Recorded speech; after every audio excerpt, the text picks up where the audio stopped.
start by looking at a problem that we finished off with yesterday.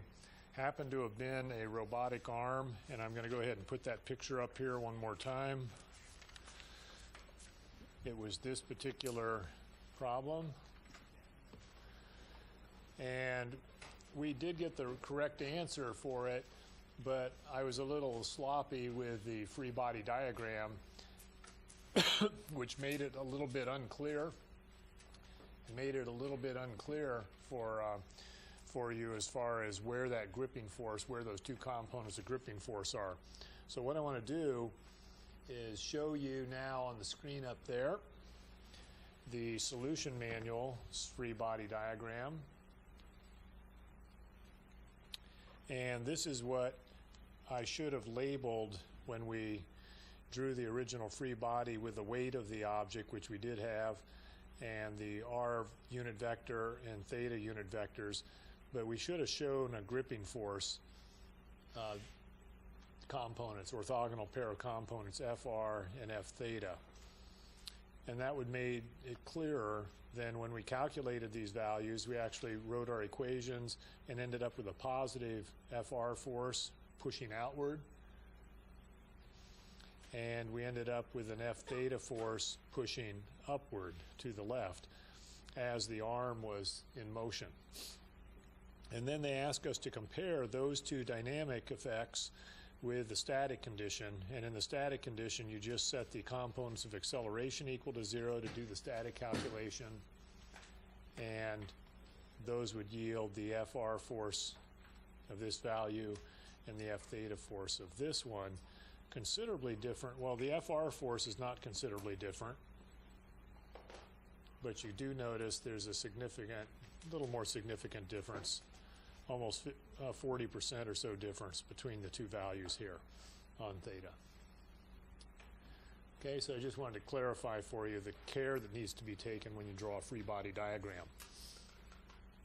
Okay, which I'm sure you're all doing in your work. Okay. So, let's see if you have any questions from the more recent homework. Anyone? Okay, that opens the door to move on to something new. Okay, so what I'd like us to do now is this will be moving into the next section. Unless I see a problem here that I think I need to tackle before we get there.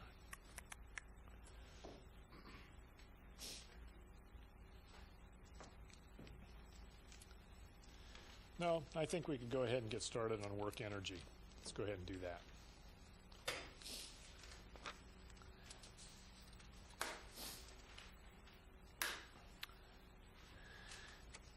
In your physics background, you've all done some problems with work and energy.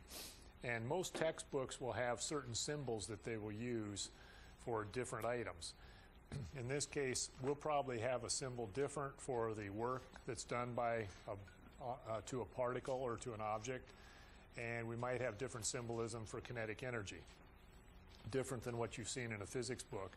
And if you pick up different dynamics books, you may see different symbolism there. So the first thing you always want to do is familiarize yourself with the coordinate systems that are used. I've mentioned that before, but also the symbols that are used, and then carry those on through in your calculations. So if we would start with the concepts that we're pretty familiar with, if we have a reference point, and let's say we have a path being followed by a particle, and let's say the particle happens to be subjected to some force here. Now, if this is the path, then what direction would the force have to be in?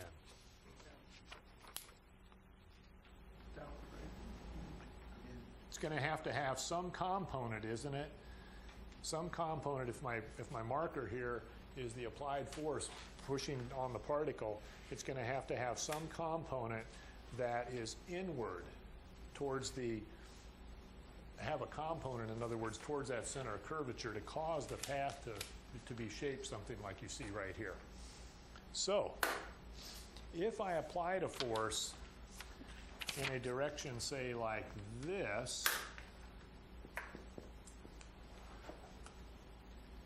then what would the particle be doing as it moves? Speeding up along the curve. Okay, speeding up. Okay. On the same curve. Excuse me? Is the particle constrained to stay on that curve? Well, this is the, I don't know if it's got constraints or not, but that's its motion, and here's the applied force. And the question is, given the curvature, given the kind of curvature you're seeing here, and the force directed as I've shown, what's the particle doing? And someone said speeding up. Now, why did a couple of you say speeding up? It looked like a component of that is forward of the vector. Okay, if you take the force here, there's a component of the force that is in the direction, unbalanced, this is the unbalanced force, a component of the force that's in the direction of the motion along the path, which means there has to be a tangential piece of acceleration. If we had made this with my marker facing back this way, then there would be a component of that force that would be opposite to the speed and the velocity of the particle, and it would be causing, since the particle's moving that direction, there'd be a component of that force that would be pointing back this way, causing the particle to slow down. Okay? So with that in mind, now what we could do is we could label a position vector, R, and then I'm going to make a dramatic differential arc length here that's going to go clear over to here. Okay, now keep in mind that's really just a differential arc length, it's microscopic. And this is going, and then there's a vector that's going to be from this position to that position after the particle in an instant of time has transitioned a differential arc length. There's a differential position, a change in the position vector, dr, right there. The sum of those two vectors, the position vector and the dr vector, is then going to be this thing, which is r plus dr. Now, notice that the force vector, the unbalanced force vector acting on the particle, and the dr vector are at some angle to one another. Happens to be this angle, and we'll call that, for consistency with the textbook, we'll call it angle alpha. Angle alpha. Feel good? Okay.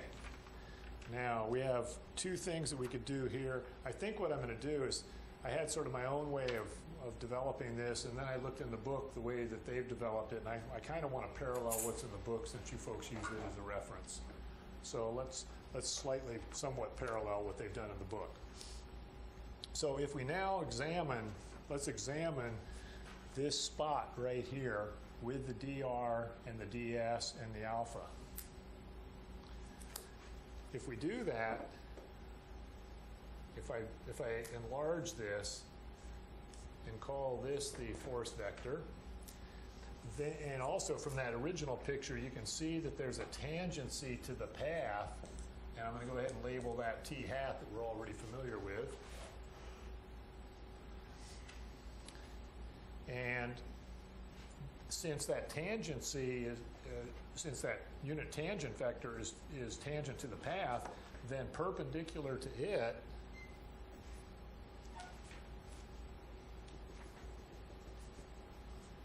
like this is going to be our unit normal, isn't it? And the unit normal has to be pointing down this way. So here's our n hat. Those two unit vectors being orthogonal to one another. And let's see what else we have here. If I would extend this line of action of this unbalanced force vector, then, and let's see, if I decompose now F into its two orthogonal components, you can see that this vector is our normal vector, which I could label, and actually I'm going to put it Let me put it instead where the point of action is occurring.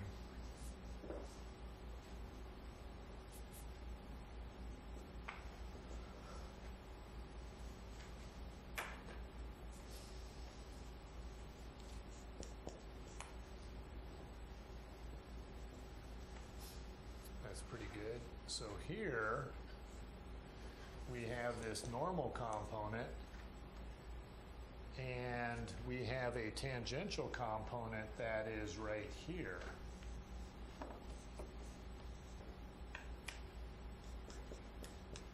Tangential component of force. And if we look back at the original drawing, the angle between the line of action of the force and our vector dr is angle alpha. Now, in the differential sense, how does this tangency, how does the tangency right here, how does this tangency to the curve right here relate to the direction of dr? Differential is pretty much the same, right? Yeah.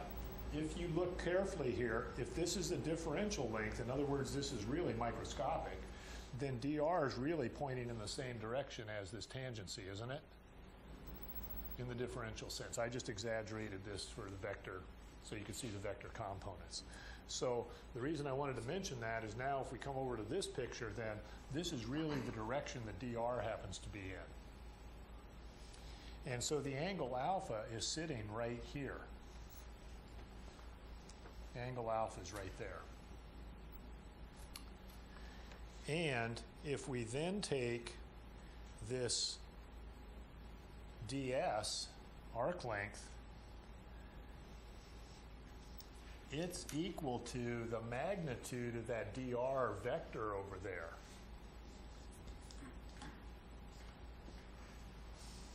And that is some differential length of arc, which is in the infinitesimal sense is along this tangency, and it's of a certain length.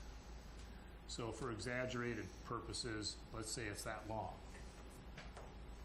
So ds matches the magnitude of dr. You learned this back during when we first introduced vectors in the first week of the class, when we took the limit of dr dt.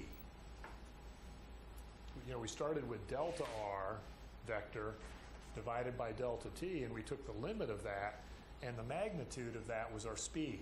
So if you imagine this is ds dt here, that's to be the speed reading at this location, ds dt, and it's the magnitude of the vector. Okay. Dr dt's vector. Okay. So now if we decompose this ds arc length into its parts, you can see that the portion of ds that is in the direction of the force vector F is going to be ds cosine alpha.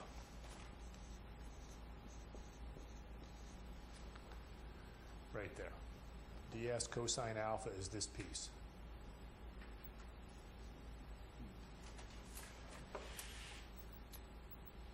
Is that all right? Now this is all going to come together here in just a moment, but we have to get these different elements in place first. Any questions so far? I'm a little suspicious with us giving a differential element some arbitrary length, but okay. That's just so you can see it. These are really microscopic, aren't they? And in the mathematics, we could just simply do a limit process, a limit of the magnitude of this vector, and it would be ds. And if we go back to the very beginning, as I said during the first week when we first introduced vectors and came up with our relationship for what the velocity vector was, we were able to see that. It was a limit of a difference quotient. Okay. So now the concept here is the following. Let's see. I think I can play this out. What if I took and looked at this dot product, F dot dr, just out of curiosity. A dot product we know is a scalar value. Means it has magnitude only. So it's a scalar value, and we know that by definition a dot product is equal to the magnitude of each vector times the what? Cosine of the angle between them. Cosine of the angle between the vectors. So here we have two vectors. We have a dr vector that happens to be pointing tangent to the path, and the magnitude of this force vector F is F, and the magnitude of the dr vector is what I've shown here,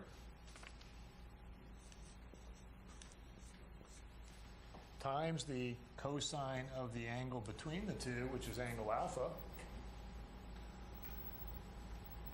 But the magnitude of dr vector is ds, so that's equal to, and I'm just going to rearrange those, F cosine alpha ds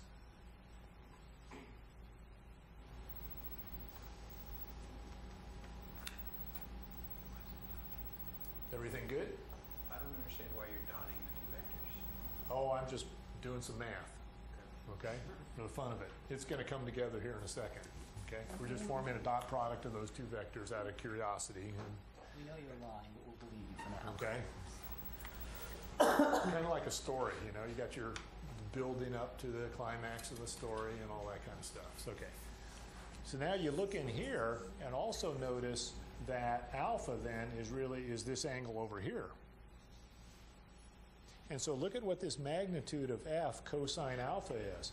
F cosine alpha is this little piece right here, isn't it, of this force. F cosine alpha is the tangent component of the force.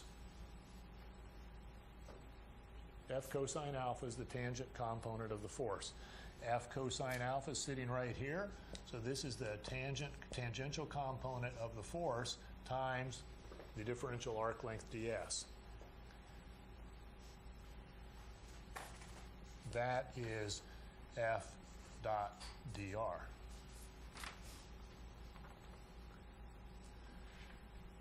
Okay, so now let's go back to the very first week of the class.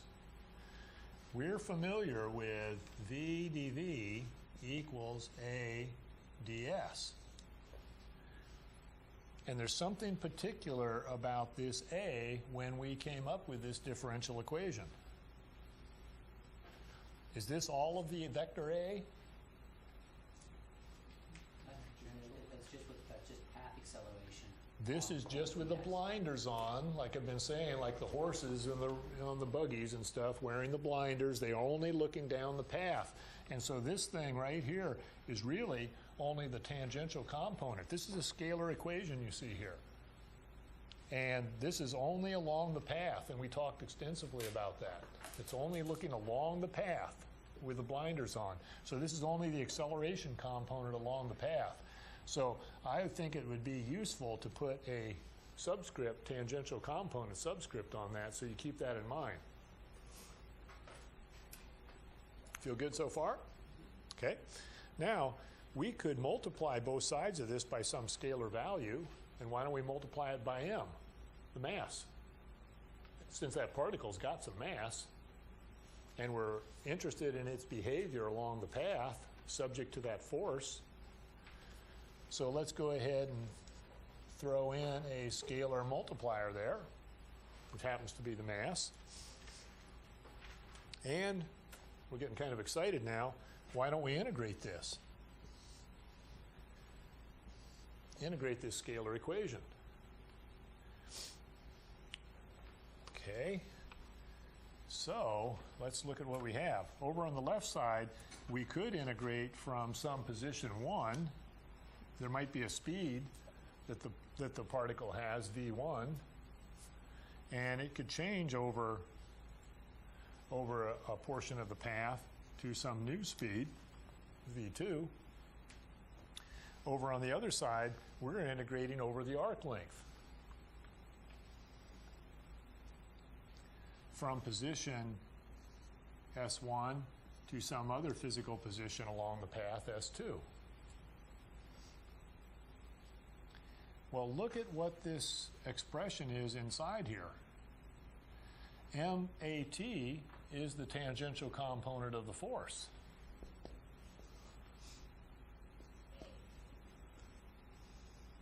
That's the tangential component of the force integrated over the arc length. Tangential component of force integrated over the arc length, but that product was the dot product of the generalized force being dotted with the generalized unbalanced force on the particle dotted with the dr. And that's the way we usually see it.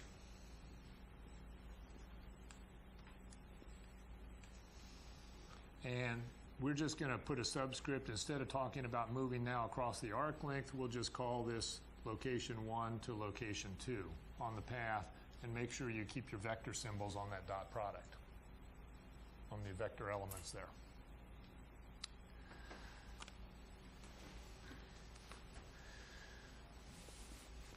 So, what do we get off this left side when we carry out this integration, assuming that the mass remains unchanged?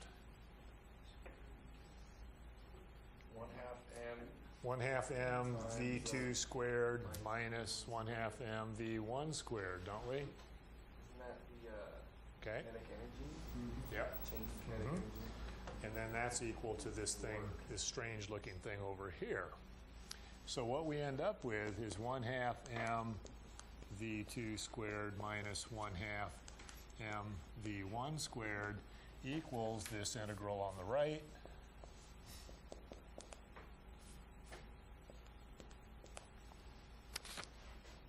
And what we define this as is the kinetic energy. This is the energy of motion. Energy of motion. And it's actually a change in energy of motion, isn't it? So this is a change in energy of motion. And it's equal to the work done by the force F acting on the particle.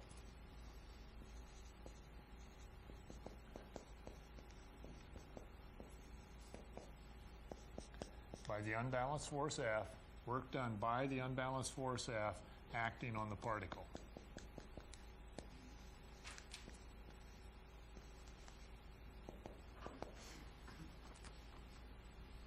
Now, we don't want to have to be writing all this English out all the time because we love symbols. So what we've done in this book is we've defined kinetic energy as capital T,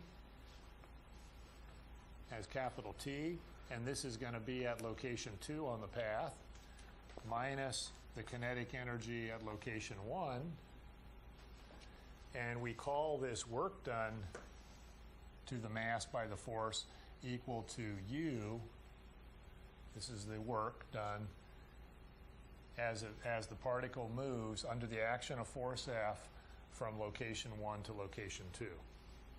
So we get this governing equation that the change in kinetic energy is equal to the work done by force F acting on the mass. So this is our governing equation.